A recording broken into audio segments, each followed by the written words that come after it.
আসসালামু আলাইকুম ওয়া রাহমাতুল্লাহি ওয়া বারাকাতুহু বিসমিল্লাহ ওয়াল হামদুলিল্লাহ ওয়াস সালাতু ওয়াস সালামু আলা রাসূলিল্লাহ ওয়া বা'দ। রব্বে কারীম আল্লাহ সুবহানাহু ওয়া তাআলা ইরশাদ করেছেন ওয়া'বুদ রাব্বাকা হাত্তা ইয়াতিয়াকাল ইয়াকিন, তুমি তোমার প্রতিপালকের ইবাদত করো মৃত্যু আসার আগ পর্যন্ত। সূরা হিজর আয়াত ৯৯। পুণ্যের বসন্ত মাস মাহে রমজান আমাদের কাছ থেকে বিদায় নিয়েছে। রমজান বিদায় নেওয়ার পর সংযম ও সাধনার জীবন পরিহার করছে বহু মানুষ, ফিরে গেছে পূর্বের গুনাহ মাখা জীবনের দিকে। অথচ মাহে রমজানের দাবি হলো পাপমুক্ত যে জীবনের অনুশীলন মুমিনগণ রমজানে করেছিলেন তা রমজানের পরে অব্যাহত থাকবে এবং আল্লাহমুখী ইবাদত মুখর যে সময় সে কাটিয়েছিল তাতে কোনো ধরনের পরিবর্তন আসবে না। রমজান পরবর্তী মুমিনের জীবন কেমন হওয়া উচিত সেই বিষয়ে আজকের আলোচনা। আজকের বিষয় প্রশিক্ষণ পরবর্তী জীবন। সুপ্রিয় দর্শক, কাছে এবং দূরে যে যেখানে আছেন সবাইকে স্বাগত জানাচ্ছি যমুনা টেলিভিশনের নিয়মিত আয়োজন in the name of Allah with BRB cables অনুষ্ঠানে। আপনাদের সাথে আছি আমি মোহাম্মদ হিদায়াতুল্লাহ। অনুষ্ঠানটি টিভি সেটের পাশাপাশি যমুনা টেলিভিশনের ফেসবুক পেজে সরাসরি সম্প্রচারিত হচ্ছে। দর্শক যুক্ত হতে পারেন, আপনারাও যোগ দিতে আমাদের সাথে এই অনুষ্ঠানে সরাসরি ফোন করুন 0298240052 এই নাম্বারে। অতিথি হিসেবে আজ আমাদের সাথে যুক্ত আছেন চট্টগ্রাম বিশ্ববিদ্যালয়ের আরবি বিভাগের অনারেবল প্রফেসর ফদিলাতুল উস্তাদ শেখ ডক্টর গিয়াসউদ্দিন তালুকদার হাফিজাহুল্লাহ। আসসালামু আলাইকুম ওয়া রাহমাতুল্লাহ শেখ, আহলান ওয়া সাহলান। আলাইকুম আসসালাম ওয়া রাহমাতুল্লাহি ওয়া বারাকাতুহু। বারাকাল্লাহু ফিক। জাযাকাল্লাহু খাইরান। খুব ভালো লাগছে আপনাকে পেয়ে, সুস্বাগতম জানাচ্ছি শেখ। দীর্ঘদিন আমরা সরাসরি অনুষ্ঠান থেকে আমরা বিরত ছিলাম রমাদানের বিভিন্ন প্রোগ্রাম নিয়ে। রমজান পরবর্তী এই আলোচনায় আপনাকে আরও একবার স্বাগত জানাচ্ছি। শুরুতে যে বিষয়ে আমরা জানতে চাইব আপনার কাছ থেকে, মেসেজ দিতে চাইব আমাদের দর্শকদেরকে, রমজান থেকে আমরা যে শিক্ষা পেয়েছি সেই শিক্ষা আমাদের পরবর্তী বাকি 11 মাস কিভাবে প্রতিফলন করব, বাস্তবিক আমল করব, কেমন হওয়া উচিত রমজান থেকে সেই প্রশিক্ষণ নিয়ে বাকি 11 জীবন আমাদের পরিচালনা, এই বিষয়ে যদি আপনি সংক্ষেপে আলোচনা তুলে ধরতেন প্লিজ। ধন্যবাদ আপনাকে সম্মানিত সঞ্চালক মহোদয়। আপনি চমৎকার বলেছেন এবং সূচনা বক্তব্যে আজকের শিরোনামের উপর চমৎকার বলেছেন, যথার্থ বলেছেন এবং সব পয়েন্টগুলো চলে আসছে আপনার এই সূচনা বক্তব্যে। রমাদান সেটি আমাদের প্রশিক্ষণের মাস ছিল। দেখুন, একজন আদর্শ শিক্ষক যদি হতে চায় তাকে অবশ্যই প্রশিক্ষণে যেতে হয়, এবং শিক্ষক কেন, একজন সৈনিকও যদি আদর্শ সৈনিক হতে হয় তাকে প্রশিক্ষণে যেতে হয়। তো রমজান ছিল আমাদের প্রশিক্ষণের মাস, এবং এই প্রশিক্ষণ লব্ধ শিক্ষাগুলো আমাদের বাস্তব জীবনে যদি প্রতিফলন না হয় তাহলে এই প্রশিক্ষণ সেটি অনর্থক হয়ে যায়। একজন শিক্ষক তার ট্রেনিং এ যা কিছু শিখেছে বাস্তব জীবনে যদি সেটি প্রতিফলন না করে তাহলে এই প্রশিক্ষণের কি অর্থ থাকতে পারে? একজন অফিসার তিনি লক্ষ লক্ষ টাকা খরচ করে বিদেশে প্রশিক্ষণ নিয়ে আসলো, কিন্তু এই প্রশিক্ষণলব্ধ শিক্ষাগুলো যদি তার প্র্যাকটিক্যাল জীবনে যদি সেটা অ্যাপ্লাই না করে তাহলে সেটি অনর্থক হয়ে যায়। ঠিক রমাদানের সেজন্যই নবী করিম সাল্লাল্লাহু আলাইহি সাল্লাম ইরশাদ করেছেন মান লাম ইয়াদা কাওলা যুর ওয়াল আমাল বি রমজান এলো, অথবা রমজান থেকে শিক্ষা নিতে পারলো না, অনৈতিকতা ছেড়ে দিতে পারলো না, মিথ্যাচার দুর্নীতি সে পরিত্যাগ করতে পারলো না, ফালাইসা লিল্লাহি হাজা ইয়াদা তাআমা ওয়া শারাবা, তাহলে তার জাস্ট এই উপবাসের কোনো যথার্থতা থাকতে পারে না এবং আল্লাহ তাআলার কাছে এই সিয়াম কোনো গ্রহণযোগ্য নয়।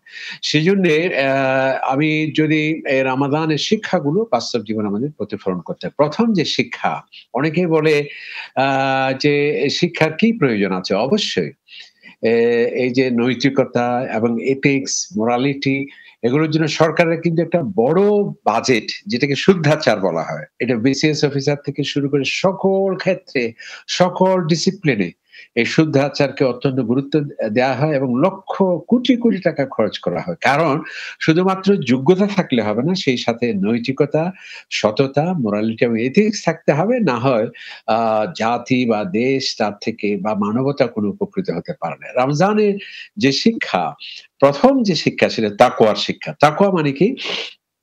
যেটি এথিক্সের বা শুদ্ধাচারের বা নৈতিকতার প্রধান শর্ত, সেটি হচ্ছে শুধুমাত্র ক্যামেরাকে ভর করে বা সিসিটিভি ক্যামেরা আমার সামনে আছে, আমি অনৈতিক কাজ করব না। এরকম হলে তো ক্যামেরা যেখানে নেয় সেখানে সে অনৈতিক কাজ করবে। তাহলে তাকওয়া মানে কি? তাকওয়া ভিত্তিক সিসিটিভি ক্যামেরা।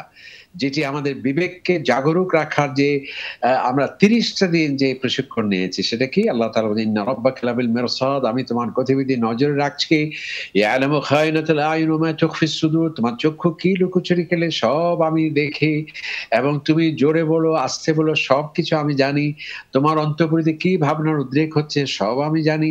আল্লাহ তাআলা বলেন, "তুমি মানুষকে ভয় পাও, মানুষ থেকে লুকানোর চেষ্টা করো। আমি যে তোমাকে দেখতে পাচ্ছি তার কি কোনো খবর নেই?" তাহলে এই যে তাকওয়া সেটিই ছিল রমজানের সবচেয়ে বড় শিক্ষা এবং এটি হচ্ছে নৈতিকতার পূর্ব শর্ত যে আল্লাহ দেখছেন, আল্লাহ তাআলার কাছে জবাবদিহি করতে হবে। আল্লাহ তাআলা আমাকে পরীক্ষার জন্যেই পরীক্ষাগারে দুনিয়াতে পাঠিয়েছেন। এই শিক্ষাটি যদি আমরা ধরে রাখতে পারি তাহলে তার পক্ষে দুর্নীতি করা সম্ভব নয়, অনৈতিক কাজ করা সম্ভব নয় এবং আ কোন ধরনের নেতিবাচকতা তাকে স্পর্শ করতে পারে না। আরেকটি হচ্ছে রামাদানের বড় শিক্ষা ছিল সেটি হলো আমাদের আত্মার উপর নিয়ন্ত্রণ প্রতিষ্ঠা বা আত্মসংযম বা আত্মার পরিশুদ্ধি।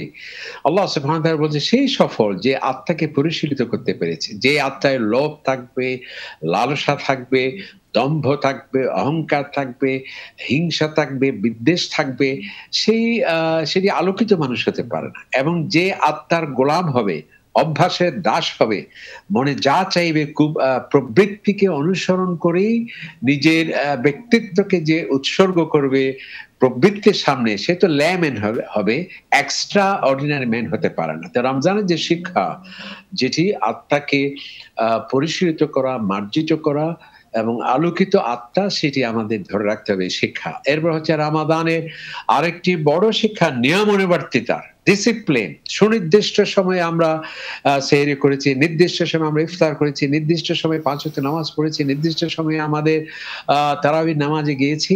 এই ডিসিপ্লিনটা মানবীয় জীবনে অত্যন্ত প্রয়োজন।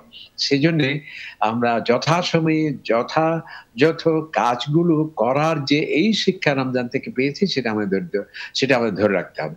আরেকটি হচ্ছে দারিদ্র্য বিমোচন, মানুষের প্রতি সমবেদনা জ্ঞাপন। আমরা রমজানে দেখেছি প্রত্যেকে যাকাত দিয়েছেন এবং অর্থপীড়িত মানুষের সাহায্যের জন্য এগিয়ে এসেছেন। মানুষের প্রতি ভালোবাসা এবং তার প্রতি যে উদারতা এবং তার যে দুঃখ, কষ্ট লাঘবে যাকাত দিয়েছেন, সাদকাতুল ফিতর দিয়েছেন এবং এই শিক্ষাটা বাকি ১১ মাস শুধু নয়, বাকি জীবন যে মানুষের জন্যে যে কথা বলা হয় যে মানুষের দারিদ্র্য বিমোচনের কার্যকরী ব্যবস্থা গ্রহণের এই শিক্ষাটা আমাদের কাজে লাগাতে হবে। আরেকটি হচ্ছে রমাদান আমাদেরকে সবরের শিক্ষা, সবর, ধৈর্য, সহিষ্ণুতা, যেটি সাফল্যের জন্য সবচেয়ে বড় গুরুত্বপূর্ণ একটা বিষয়। যে ব্যক্তির সবর যত বেশি সে তত বেশি সফল হয়েছে এবং যার যত বেশি সফরের সবরের মাত্রা কম সে ততটুকু তার সাফল্য কম। সেজন্য বলা হয় না যে রেগে গেলেন তো হেরে গেলেন, যে সবর করেছে তার অবশ্যই সাফল্যের চাবিকাঠি তার কাছে আসবে। ইন্নাল্লাহা মা'আস সাবিরিন, আল্লাহ তাআলা বলছে তুমি ধৈর্য ধারণ করবে, আমি আছি তোমার সাথে। আল্লাহ তাআলা ইয়া আইয়ুহাল্লাযীনা আমানু ইসবিরু ওয়া সাবিরু, এই দুনিয়ায় কোনো সবসময় সুখ থাকবে, সবসময় অনুকূল পরিবেশ থাকবে, সবসময় আমি সমৃদ্ধি থাকবো তা হতে পারে না। বৈরী আবহাওয়া আসতে পারে, ঝড় আসতে পারে, তুফান আসতে পারে, বিপদ, আপদ, মুসিবত আসতে পারে। কিন্তু আল্লাহর উপর নির্ভরশীল হয়ে ধৈর্য ধারণের, সবরের যে শিক্ষা প্রতিনিয়ত আমরা নিয়েছি, সেটি আমাদেরকে বাকি জীবনেও কাজে লাগাতে হবে। আরেকটি হচ্ছে রমাদানের সাম্যের শিক্ষা আমরা নিয়েছি।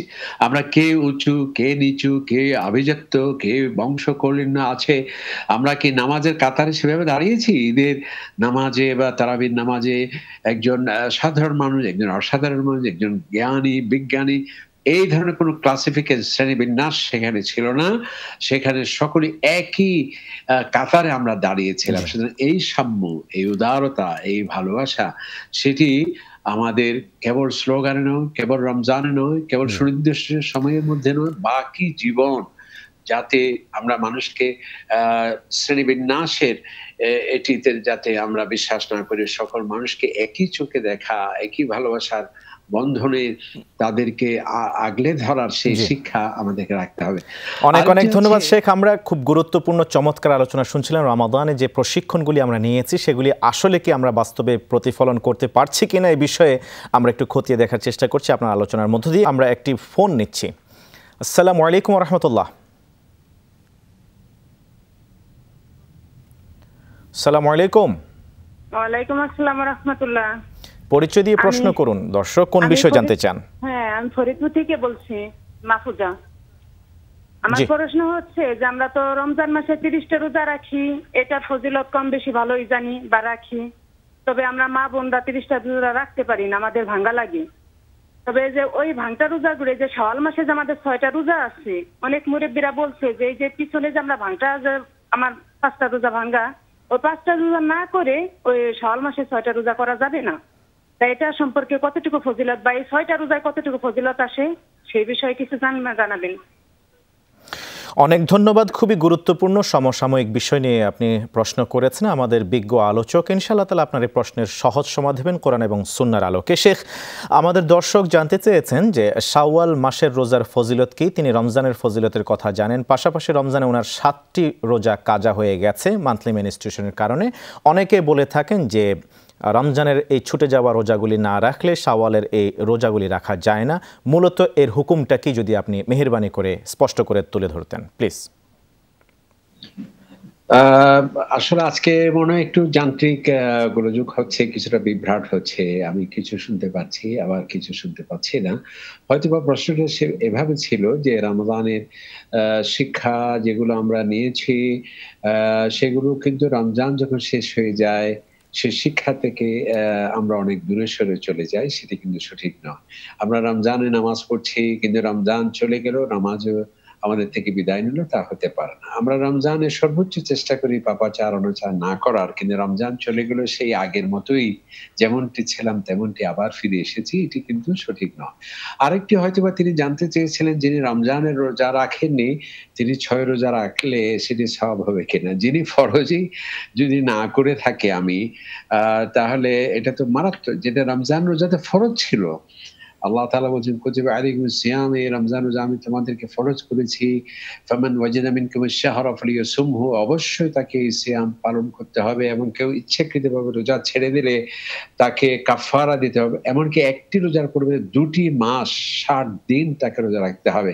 এখন এই ফরজ না রেখে আমি যদি নফলের সওয়াব প্রাপ্তির জন্য এগিয়ে আসাটা সেটি কতটুকু যৌক্তিক একটা বিবেক সম্পন্ন লোক বুঝতেই পারে। আর রমজানের রোজা রাখা ফরজ। নবী করিম সাল্লাল্লাহু আলাইহি ওয়াসাল্লাম এই যে 6 রোজার কথা বলেছেন, অবশ্যই এর মধ্যে সওয়াবের কথা নবী করিম সাল্লাল্লাহু আলাইহি ওয়াসাল্লাম বলেছেন এবং সিয়ামুদ দাহরের সওয়াব সে পাবে সেরকম ঘোষণা এসেছে।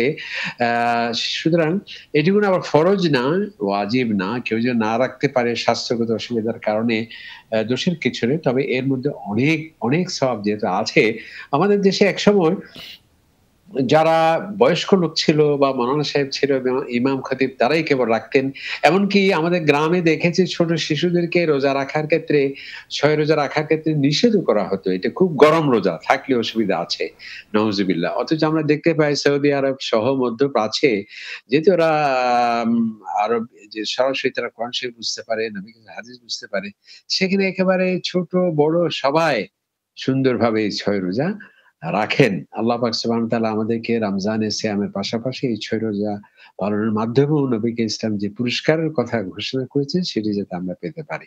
আর এই রমজানের রোজা যদি কেউ কোনো বাকি থেকে যায় তাহলে আগে সেটি আদায় করে এরপরে 6 রোজা রাখাটা উত্তম। এবং এই 6 রোজা সেটি একটা সুন্দর পদ্ধতি হতে পারে। প্রতি সোমবার রোজা রাখার ক্ষেত্রে নবী ইসলাম বলছে আমরা সোমবার রাখতে পারি, বৃহস্পতিবার আল্লাহ রাসূল রোজা রাখতেন সেদিন রাখতে পারি।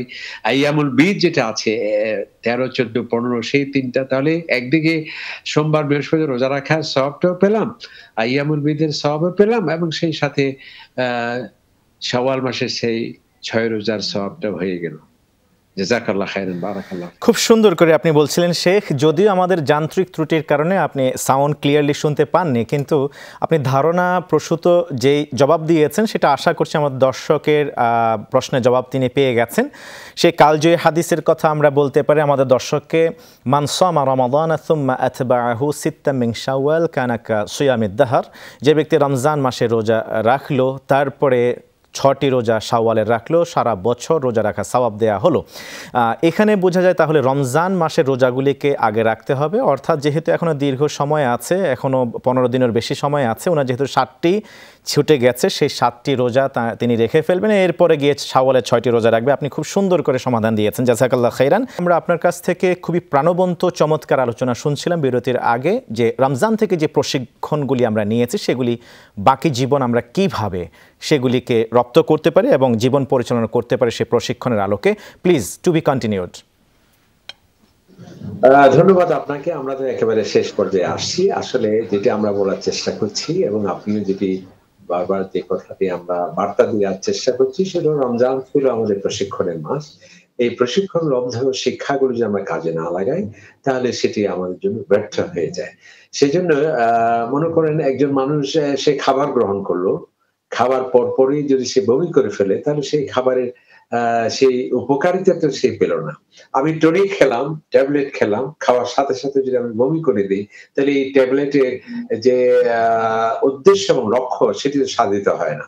সেজন্য রমাদান আল্লাহ সুবহানাহু ওয়া তাআলা সেটি আমাদের প্রশিক্ষণের মাস দেওয়া হয়েছে এবং সেটি জীবনে একবার নয় প্রতি বছর একবার আসে, যাতে আমরা ভালো মানুষ হতে পারি, আল্লাহর প্রকৃত বান্দা হতে পারি এবং এই কোরআন নাজিলের মাসে সেই যাতে আমরা আলোকিত মানুষ হতে পারি, সেই সব শিক্ষাগুলো যেগুলো তাকওয়ার শিক্ষা আমরা পেয়েছি, নৈতিকতার সূচককে উন্নীত করার শিক্ষা আমরা পেয়েছি, কোরআনুল কারীম যেটি আমাদের জীবনের সকল দিক বিভাগে সুস্পষ্ট দিক নির্দেশনা আছে যে কিতাবে, এবং যেই কোরআনের কারণে রমজানের মর্যাদা ছিল, যে কোরআনের কারণে লাইলাতুল এত মর্যাদা, এই কোরআনের কারণে আমাদেরকে শ্রেষ্ঠ জাতি বলা হয়েছে, সেই কোরআনে পড়া, অধ্যয়ন করা এবং বাস্তব জীবনে প্রতিফলন করা, এই শিক্ষাটা আমাদের কাজে লাগাতে হবে।